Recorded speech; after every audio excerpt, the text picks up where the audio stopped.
Kemudian, kalau antum mau mencari ilmu di media sosial, wajib selektif. Wajib selektif. Tidak bisa antum punya kaidah begini, menuntut ilmu dari siapa saja. Salah. Ini kaidah tidak ada dalilnya, Pak. Kalau ada orang berkata, tapi kan ada seorang sahabat yang mengatakan, undur ma qala wa la tandur man qala. Lihat yang kamu lihat. Ya, lihat yang apa yang dia ucapkan, jangan kamu lihat siapa yang mengucapkan. Saya katakan betul kalau itu dalam bab nasihat. Kalau ada orang yang ngasih nasihat sama antum dan nasihat itu benar, ambil. Kalau iblis datang ke antum, kamu jangan berzina, terima nggak? Terima nggak? Terima lah. Kalau ada maling berkata kepada antum, kamu sholat, terima nggak? Terima. Tapi kalau nuntut ilmu, nggak boleh kepada semua orang. Makanya hadis yang masyhur mungkin yang antum pernah dengar, ketika Abu Hurairah ditugaskan oleh Rasulullah SAW untuk menjaga makanan zakat fitr selama 3 malam. Di malam ketiga malingnya berkata, Abu Hurairah, maukah aku ajarkan kepada kamu suatu bacaan yang kalau kamu baca sebelum tidur kamu akan terjaga dari setan sampai pagi. Apa itu? Baca ayat kursi. Di pagi harinya Abu Hurairah lapor ke Rasulullah. Kata Rasulullah apa? Shadaqaka wa huwa kadhub.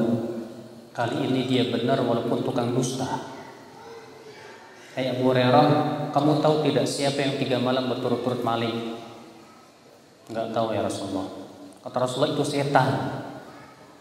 Setan ngasih nasihat sama Abu Hurairah. Baca sebelum tidur ayat kursi, kamu akan terlindung dari setan sampai pagi. Apa kata Rasulullah? Kali ini dia benar walaupun tukang dusta. Ketika yang diucapkan setan benar, Rasulullah benarkan. Tapi apakah Rasulullah berkata kepada Abu Hurairah, silakan nuntut ilmu sama setan? Beda, Pak.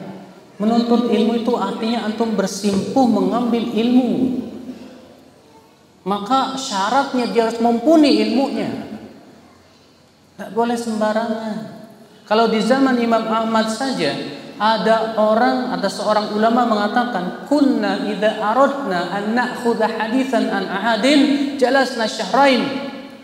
Kami kalau ingin mengambil suatu hadis atau mengambil ilmu dari seseorang, kami akan duduk memperhatikan orang itu 2 bulan lamanya. Dan kami bertanya-tanya ke orang-orang tentang dia. Sampai-sampai yang ditanya berkata, aturidu an tuzawwijahu bibnatik? Apakah kamu ingin menikahkan dia dengan anak wanitamu? Sampai begitu, Pak. Itu di zaman Imam Ahmad. Subhanallah. Jangan kita itu, Pak, berani-beraninya membuka situs-situs yang penuh syubhat. Jangan kita berani-beraninya mendengarkan ceramah-ceramah yang kita ketahui dia pemikirannya menyimpang dengan alasan hanya ingin tahu. Jangan. Imam Ahmad bin Hanbal ketika melewati majlisnya Mu'tazilah, beliau tutup telinga dan menyuruh anaknya untuk tutup telinga. Saya mau tanya, Imam Ahmad berapa ribu hadis hafal? Kata Imam Ahmad, aku hafal 1000 kali 1000 hadis. 1000 kali 1000 berapa? 1 juta. Imam Ahmad mengatakan aku hafal 1 juta hadis. Tapi kalau ngelewatin majelis Mu'tazilah gini, antum hafal berapa hadis? Yang suka buka-buka situs-situs abu-abu ngacung, sudah berapa ribu hadis antum hafal? Imam Ahmad yang sudah hafal 1 juta hadis dan ilmunya sudah tidak diragukan lagi, bahkan menjadi imam kaum muslimin sampai detik ini, ternyata tidak berani. Khawatir syubhat itu bertengger di hatinya, Sementara kita berani banget. Akhirnya gara-gara kita berani-berani buka,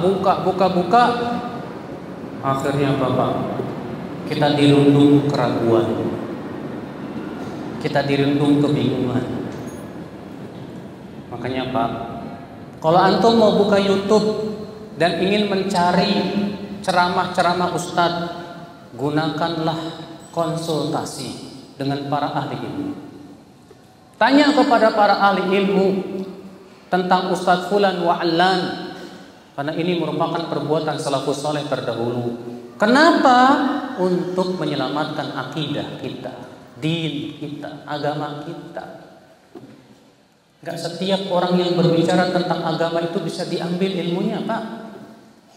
Kalau Imam Al-Barbahari berkata dalam Syarhus Sunnah, apa kata Imam Al-Barbahari? Fandur rahimakallah kullaman sami'ta kalamahu min ahli zamanik fala ta'jalan. Lihat oleh kamu, semoga Allah merahmatimu, setiap orang yang berbicara tentang agama di zamanmu itu, jangan tergesa-gesa menerima atau menolak.